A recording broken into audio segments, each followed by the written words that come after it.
Hey there, I'm sharing in an evening share tonight because I just got back from seeing the movie The Imitation Game, which was really surprising at how poignant and powerful it was. It was about a man named Alan Turing who worked in British intelligence in World War II to literally create one of, or the first computer that was able to crack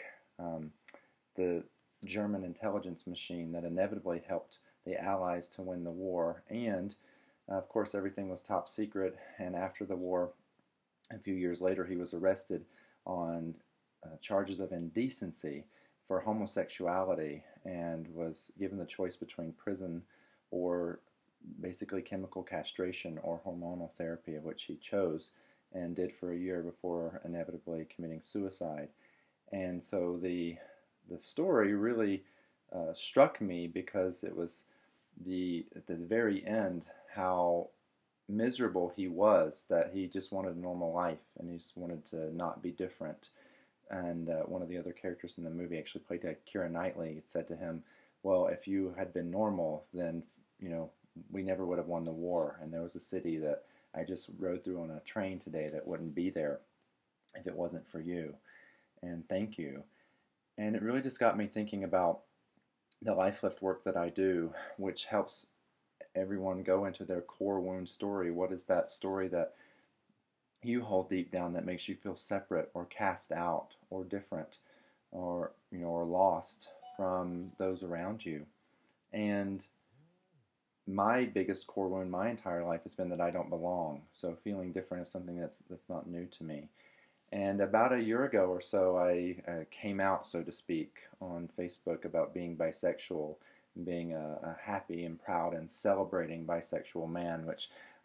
we don't see very much of out in the world. And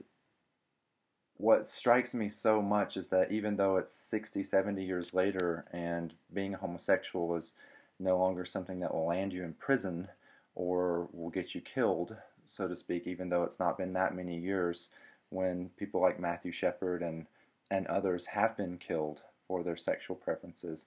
there still is so much fear and there's so much misunderstanding, and even people that are not prejudiced and that have gay friends or whatever it is, when still deep down they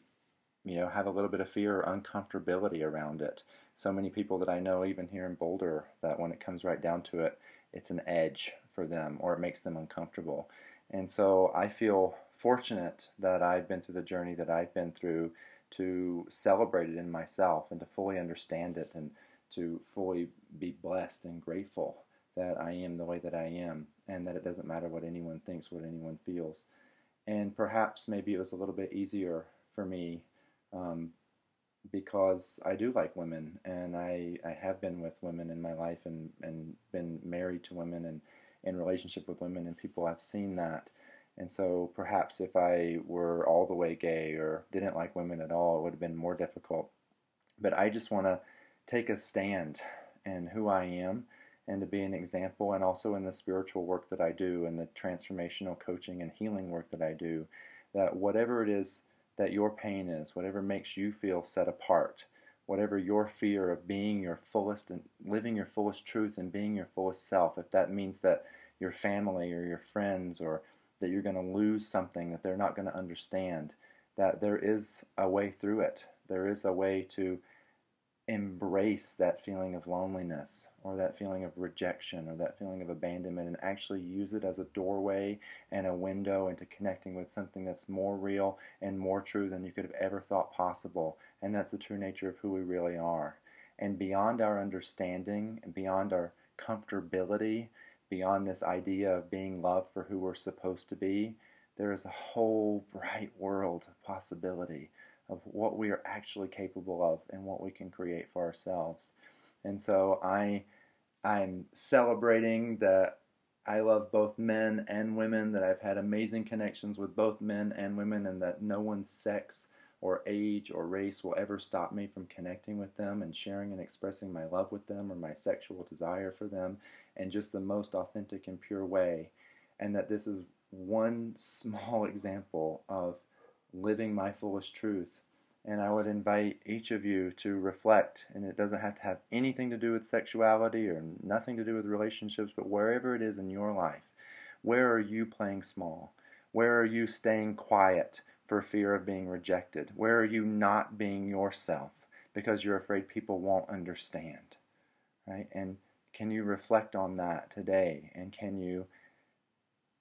even in the smallest measure, give yourself a little bit of a break today and